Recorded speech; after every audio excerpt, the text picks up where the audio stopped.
Salam sejahtera, saudara-saudara, selamat jumpa lagi dan harapan kita semua sehat di tengah-tengah pandemi yang semakin bergejolak. Dan di saat ini saya mau mengundang saudara-saudara semua untuk merenungkan lagi firman Tuhan. Kali ini dari Ulangan 9 ayat 1 sampai 6. Sebelum membaca Alkitab, mari kita berdoa. Ya Tuhan, firman-Mu adalah kekuatan kami. Firman-Mu adalah penerang dalam perjalanan kami. Sebab itu kami bersyukur untuk kesempatan boleh belajar lagi dari firman-Mu pada saat ini. Dan kiranya kami semua mendapat inspirasi, mendapat kekuatan baru untuk menjalani kehidupan hari ini dan seterusnya. Di dalam nama Tuhan Yesus, firman yang hidup, kami berdoa. Amin. Ulangan 9 ayat 1 sampai 6 yang akan menjadi renungan kita sepanjang minggu, dan dengarkanlah pembacaan tersebut. Lembaga Alkitab Indonesia memberi judul Orang Israel diperingatkan supaya jangan membanggakan jasanya. Dengarlah hai orang Israel, engkau akan menyeberangi sungai Yordan pada hari ini untuk memasuki serta menduduki daerah bangsa-bangsa yang lebih besar dan lebih kuat daripadamu, yaitu kota-kota besar yang kubu-kubunya sampai ke langit.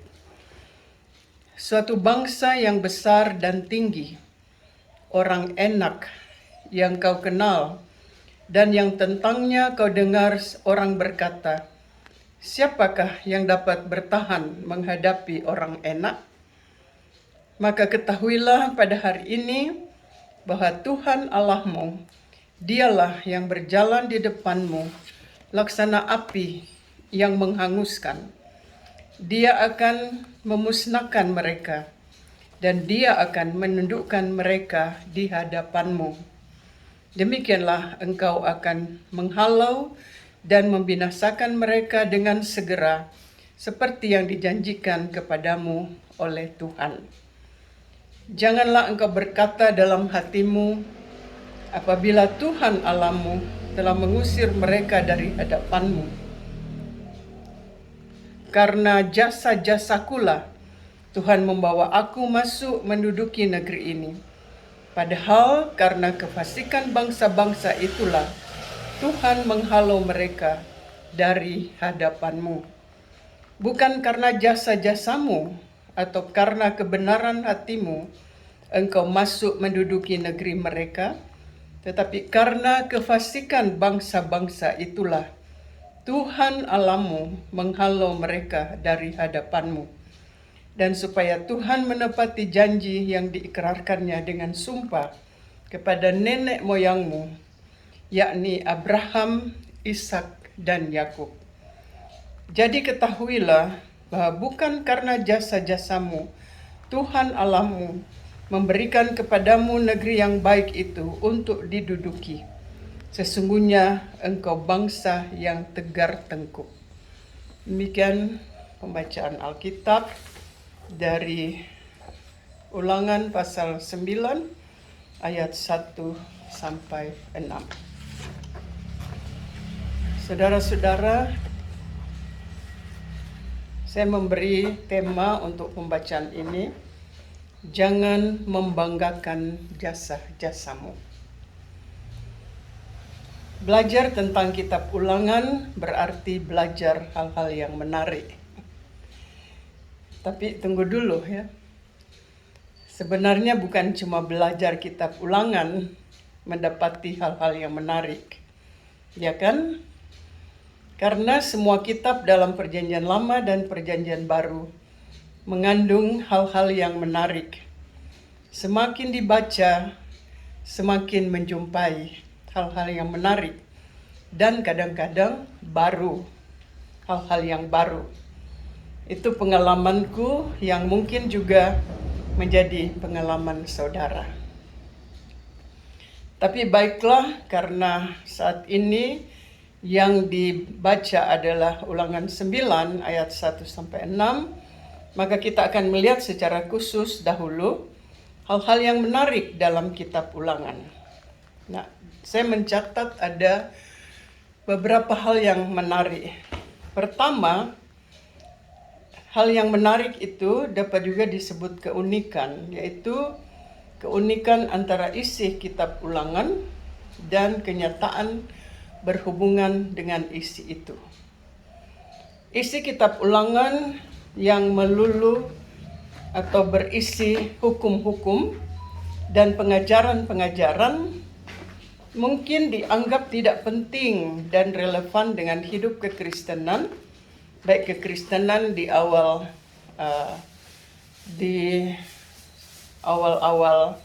kekristenan ataupun mungkin kekristenan saat ini.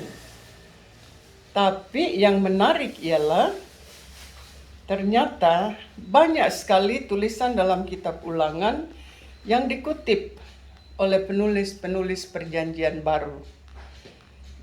Peter Cossins misalnya, seorang penulis, menyebut ada kira-kira 80 ayat dalam kitab Ulangan yang dikutip dalam Perjanjian Baru. Saya kira ini angka yang cukup besar. Dalam kisah Tuhan Yesus dicobai di padang gurun yang terdapat dalam Matius 4 ayat 1 sampai 11, Ulangan 6 ayat 13 sampai 18 3 kali dikutip oleh Tuhan Yesus. Itu hanya satu bagian kecil saja. Nah, begitupun dalam Injil yang sejajar dengan itu, yaitu Lukas pasal 4. 2 kali ayat-ayat dari kitab Ulangan tersebut dikutip. Hal ini menjelaskan bahwa kitab Ulangan mendapat perhatian besar dari penulis Perjanjian Baru maupun dari Yesus sendiri.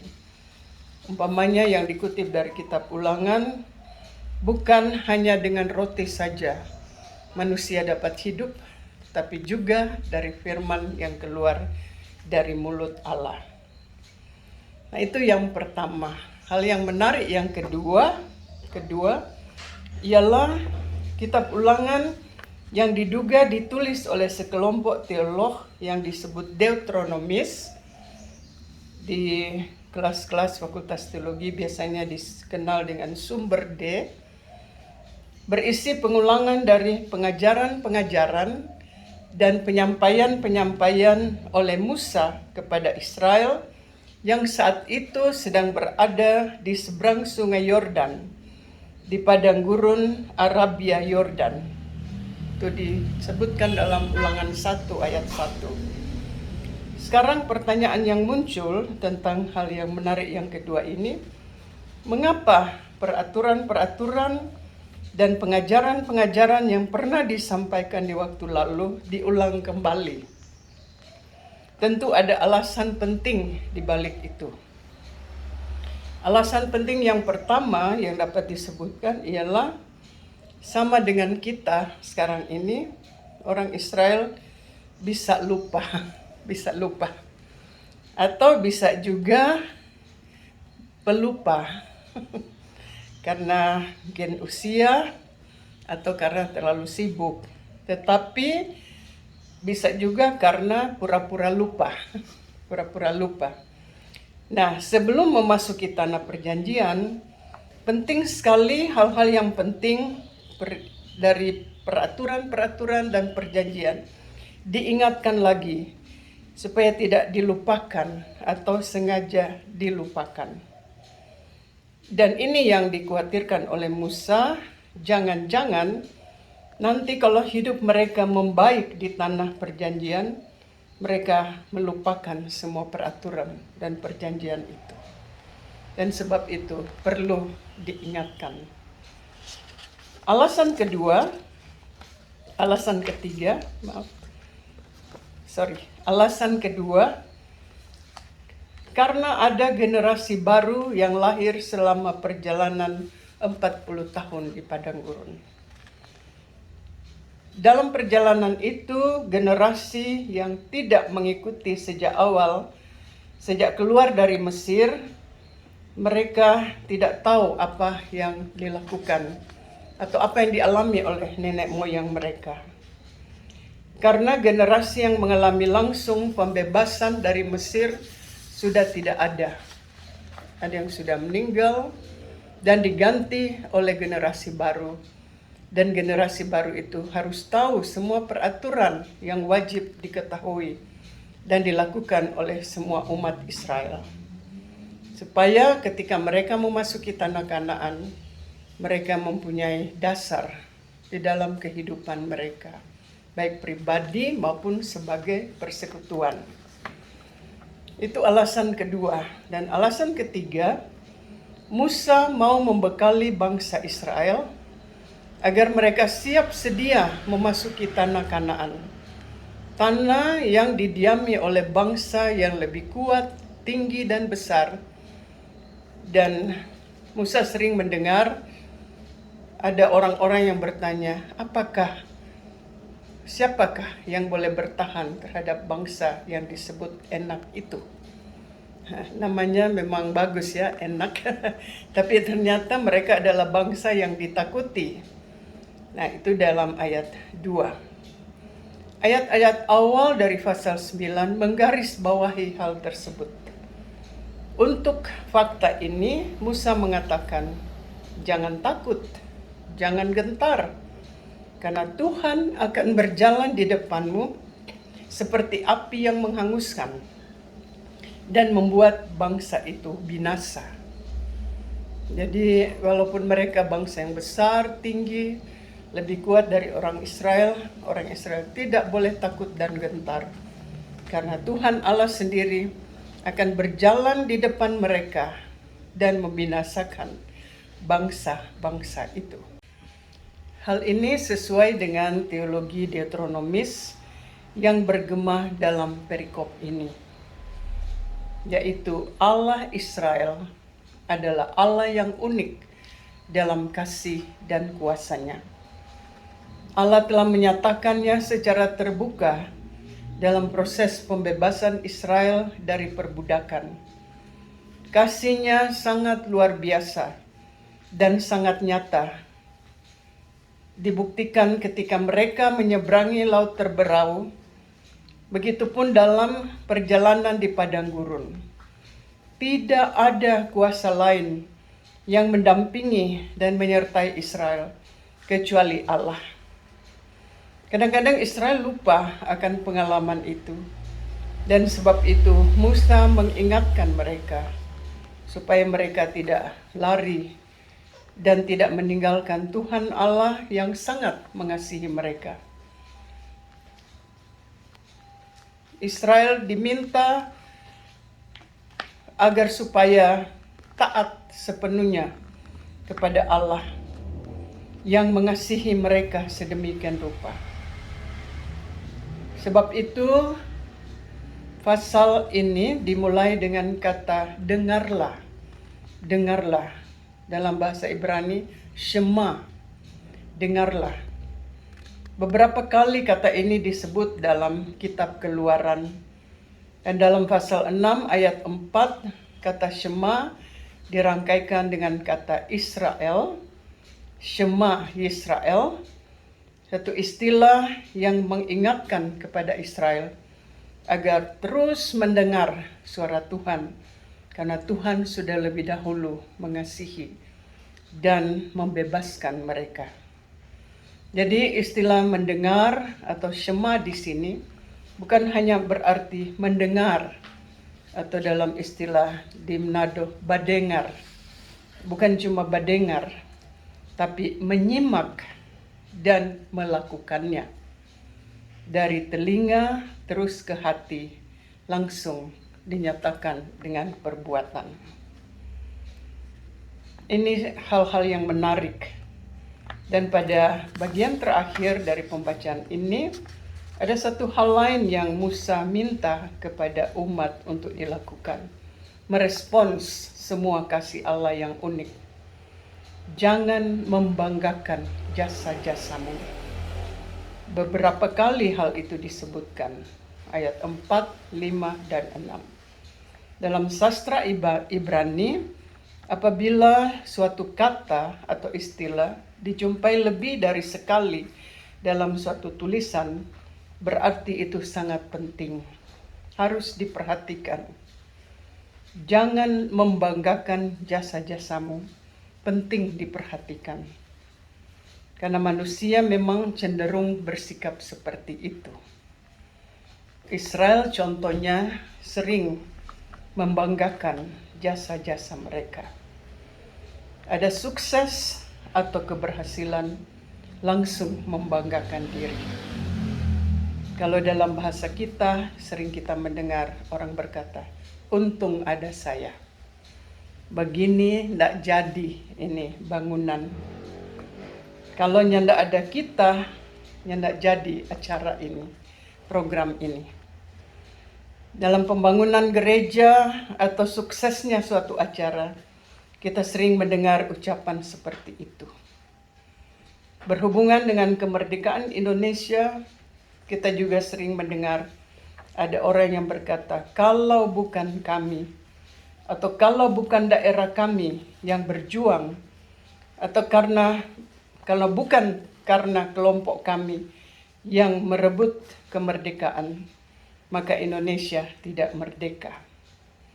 Ucapan-ucapan ini sebenarnya menandai kesombongan manusia, tetapi juga sikap tidak percaya sepenuhnya terhadap kuasa ilahi yang membuat manusia lupa bahwa ia dapat melakukan segala hal yang berguna dan sukses adalah karena kuasa dan campur tangan Allah.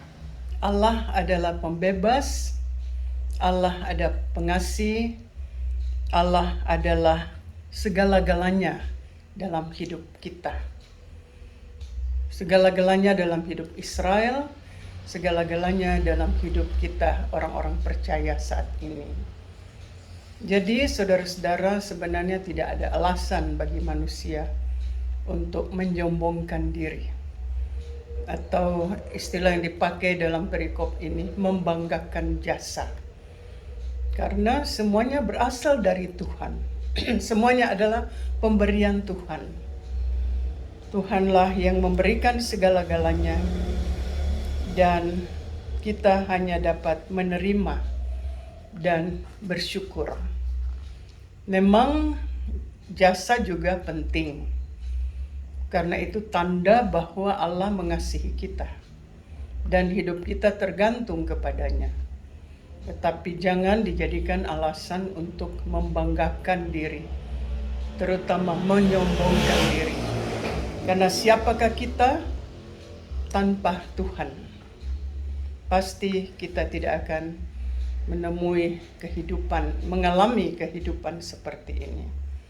Pasti bangsa kita tidak akan mendapat kemerdekaan seperti yang sementara kita nikmati sekarang ini. Sebab itu, saudara-saudara, daripada menyombongkan diri dan membanggakan jasa-jasa kita, sebaiknya kita belajar terus-menerus bersyukur dan menerima semua yang Tuhan berikan dalam ucapan syukur, karena Tuhan sudah memberi yang terbaik di dalam hidup kita. Terima kasih saudara-saudara sudah belajar bersama perikop Ulangan 9 ayat 1 sampai 6 ini. Tuhan memberkati kita.